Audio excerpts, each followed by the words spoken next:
if our time is ours to waste, to leave behind a better place, then I need nothing more than life with you. Let's talk about the Clippers winning the title according to 46% of the NBA GMs. Do you consider them the best team in the NBA right now, Paul?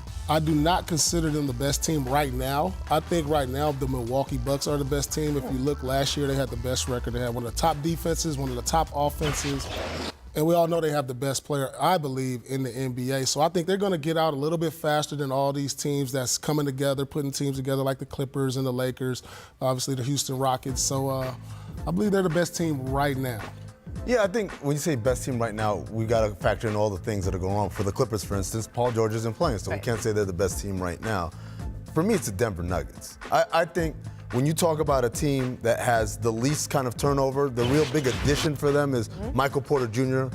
being this going to be his rookie year. But other than that, they're bringing back the same guys who have been together for 3-4 years under the same coaching staff. They were top 10 in both offense and defense last year, and they got a bona fide MVP candidate in Nikola Jokic. They've got a, kind of like what Paul said about Milwaukee, they got an advantage on the rest of the league where guys are trying to get to know each other or get to know new schemes and stuff.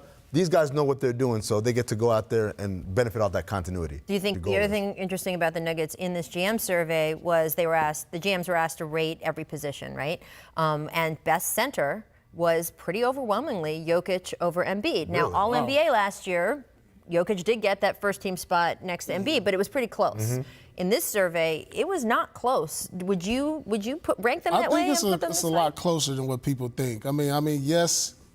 Joker, he put up some crazy stats, and even in the first round, he was dominant. Yep. He was dominant, but you can't take anything away from Embiid. He's dominant on both ends. There of the you court. go. And that's where I think it's you can't separate them that far because they need an Embiid on defense for Denver, the guy who can clog up the lane, block shots.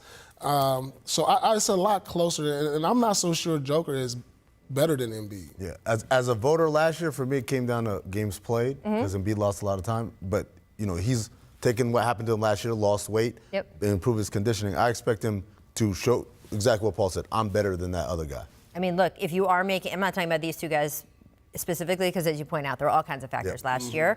In general, if you have two players that are even-ish offensively, and even if one's a little bit better, but the other one's a really strong defensive player of the year Way candidate. better, yeah. I don't know. It's like when people say he's a two-way player. I'm like, aren't we all supposed to be two-way players? Isn't that the idea? It's hard days and it's hard months. Sometimes I don't know what to say. Hits me all at once. My pride is getting in the way, and I'm on the run. Scared that things are gonna change. What will I become? No, I can't take it sometimes. That's why I dive into rhymes. That's why we dive into lies. We digging deeper inside. We try to keep up with life. We hide our pain from the light. Do what we can to survive, but no.